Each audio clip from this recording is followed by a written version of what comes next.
Chapter 17. Ahithophel then said to Absalom, Please, let me choose 12,000 men and rise up and chase after David tonight. I will come upon him when he is weary and powerless, and I will throw him into a panic, and all the people who are with him will flee, and I will strike down only the king.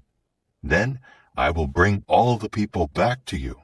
The return of all the people depends on what happens with the man you are seeking. Then all the people will be at peace. The proposal was just right in the eyes of Absalom and all the elders of Israel. However, Absalom said, Please call Hushai the Archite as well, and let us hear what he has to say. So Hushai came in to Absalom. Then Absalom said to him, This is the advice Ahithophel gave. Should we act on his advice? If not, you tell us. At this Hushai said to Absalom, The advice that Ahithophel gave is not good in this instance. Hushai continued, You well know that your father and his men are mighty, and they are desperate, like a bear that has lost her cubs in the field. Moreover, your father is a warrior, and he will not spend the night with the people. At this very moment, he is hiding in one of the caves or in some other place. And if he attacks first, those hearing of it will say, The people following Absalom have been defeated. Even the courageous man, whose heart is like that of a lion, will surely melt in fear. For all Israel knows that your father is a mighty man, and that the men with him are courageous. I give this advice. Let all Israel be gathered to you, from Dan to Beersheba, as many as the grains of sand by the sea, and you should lead them into the fight. We will come against him wherever he is found, and we will come upon him just like the dew that falls on the ground. And not one of them will survive, not he nor any of the men with him.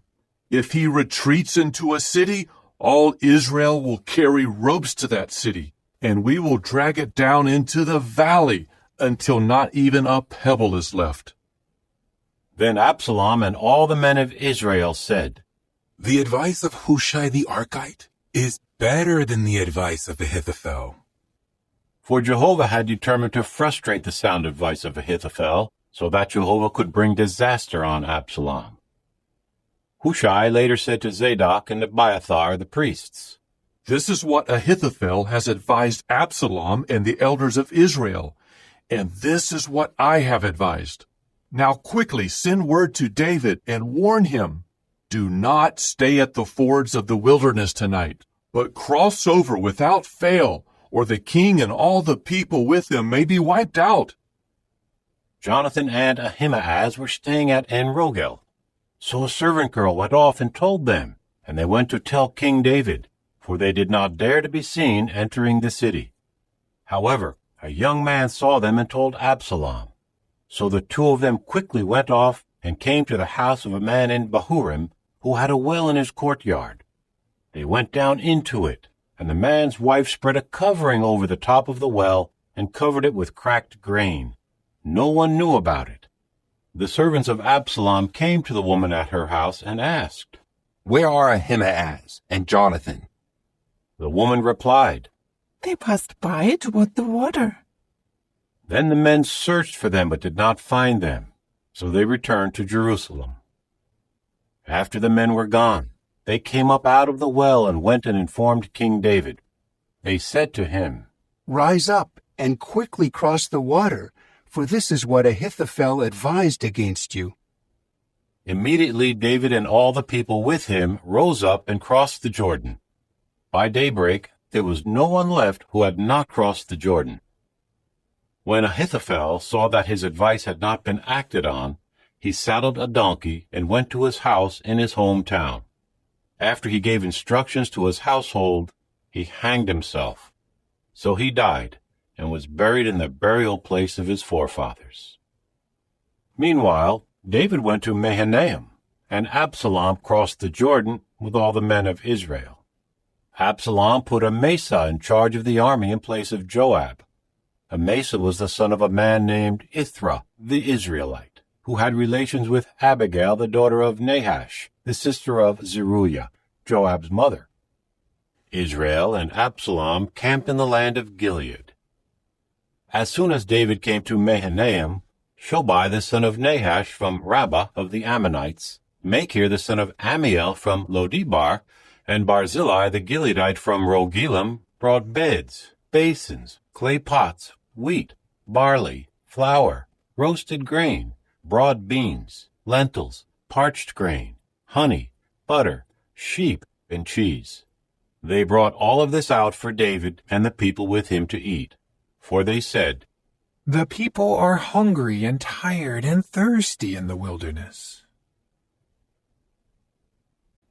Chapter 15. After all these things, Absalom acquired for himself a chariot and horses and 50 men to run before him. Absalom would rise up early and stand at the side of the road to the city gate. Whenever any man had a legal case that was to come to the king for judgment, Absalom would call him and say, "From what city are you?" And he would say, Your servant is from one of the tribes of Israel. Absalom would say to him, "See, your claims are right and proper, but there is no one from the king to hear your case." Absalom would say, "If only I were appointed judge in the land, then every man who has a legal case or judgment could come to me, and I would see that he receives justice." And when a man came near to bow down to him, Absalom would extend his hand and grab hold of him and kiss him. Absalom would do this to all the Israelites who would come into the king for judgment. So Absalom kept stealing the hearts of the men of Israel. At the end of 4 years, Absalom said to the king, "Let me go, please, to Hebron, to pay my vow that I made to Jehovah. For your servant made this solemn vow when I was dwelling in Geshur in Syria. If Jehovah will bring me back to Jerusalem, I will make an offering to Jehovah." So the king said to him, "Go in peace." With that he rose up and went to Hebron. Absalom now sent spies through all the tribes of Israel, saying, "As soon as you hear the sound of the horn, announce, Absalom has become king in Hebron." Now 200 men from Jerusalem had gone there with Absalom. They were invited and went unsuspectingly, unaware of what was happening. Further, when he offered the sacrifices, Absalom sent for Ahithophel the Gilonite, David's advisor, from his city Gilo. The conspiracy kept gaining momentum, and the people who supported Absalom were growing in number. In time, an informer came to David saying, "The heart of the men of Israel has turned to Absalom." At once, David said to all his servants with him in Jerusalem, "Get up and let us run away, for none of us will escape from Absalom. Hurry, for fear he may quickly overtake us and bring disaster on us and strike the city with the sword." The king's servants replied to the king, "Whatever my lord the king decides, your servants are ready to do." So the king went out with all his household following him. But the king left 10 concubines to take care of the house. And the king continued on his way out with all the people following, and they stopped at Beth-merhak. All his servants leaving with him, and all the Kerethites, the Pelethites, and the Gittites, 600 men who had followed him from Gath, were passing by as the king reviewed them. Then the king said to Ittai the Gittite, "Why should you also go with us? Go back and dwell with the new king, for you are a foreigner and also an exile from your place. Yesterday you came, so today should I make you wander with us, to go when I must go and where I must go? Go back and take your brothers with you, and may Jehovah show you loyal love and faithfulness." But Ittai answered the king, "As surely as Jehovah is living, and as surely as my lord the king is living, wherever my lord the king may be, whether for death or for life, there your servant will be." At that David said to Ittai, "Go and cross over." So Ittai the Gittite crossed over, together with all his men and children. Everyone in the land was weeping loudly while all these people crossed over, and the king was standing by the Kidron Valley. All the people were crossing over to the road leading to the wilderness. Zadok was also there, and with him were all the Levites carrying the ark of the covenant of the true God. And they set the ark of the true God down, and Abiathar went up, while all the people completed crossing over from the city. But the king said to Zadok, "Take the ark of the true God back to the city.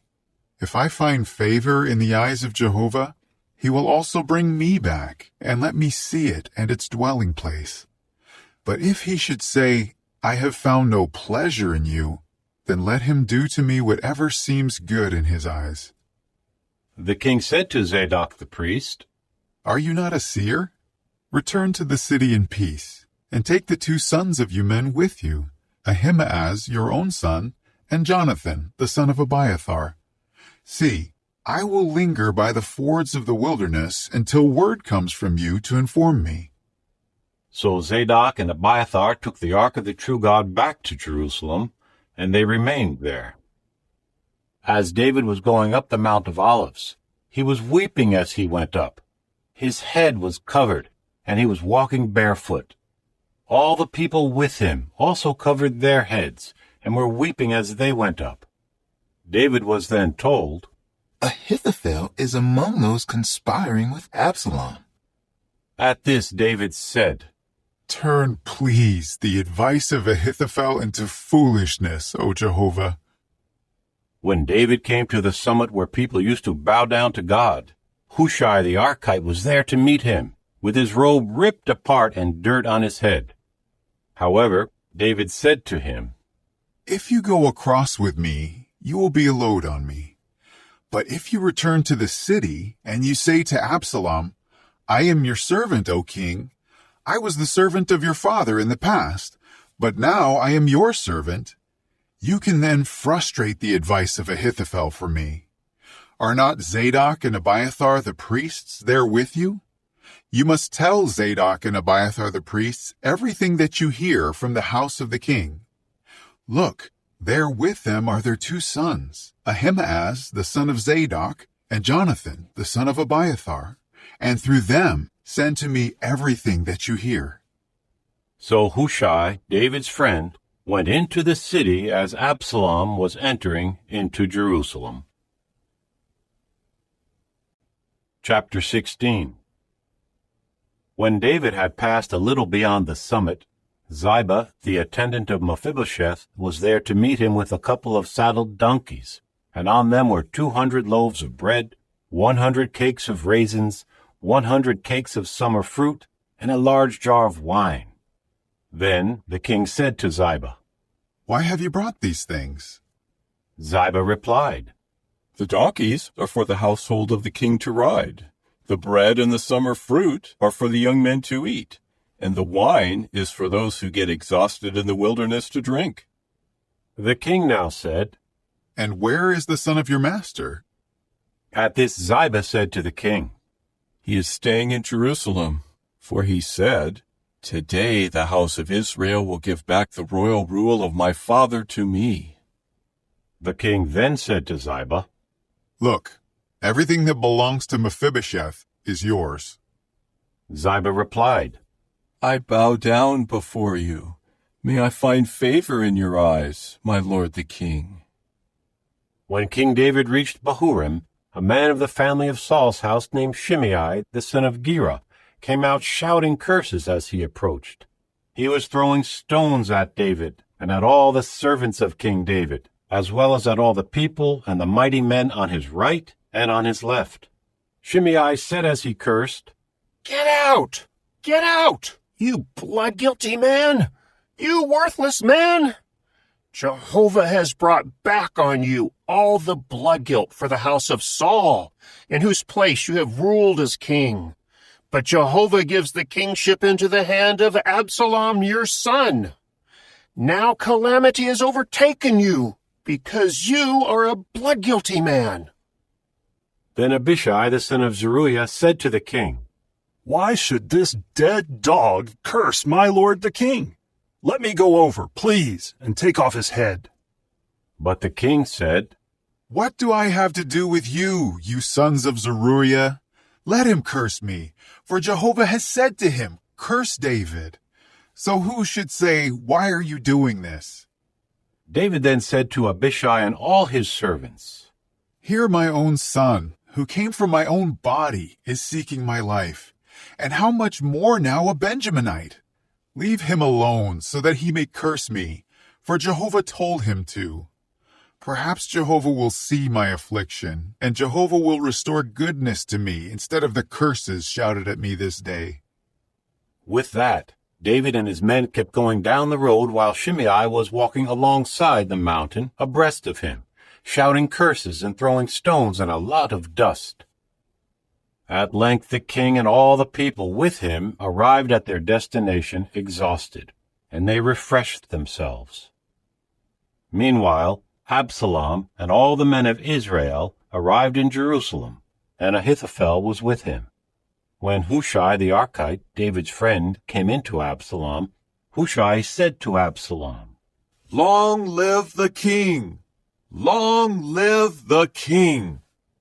At this Absalom said to Hushai, Is this your loyal love toward your friend? Why did you not go with your friend?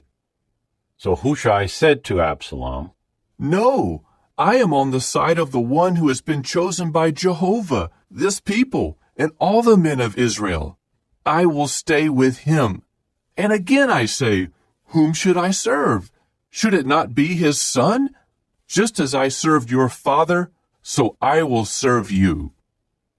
Absalom then said to Ahithophel, Give me your advice.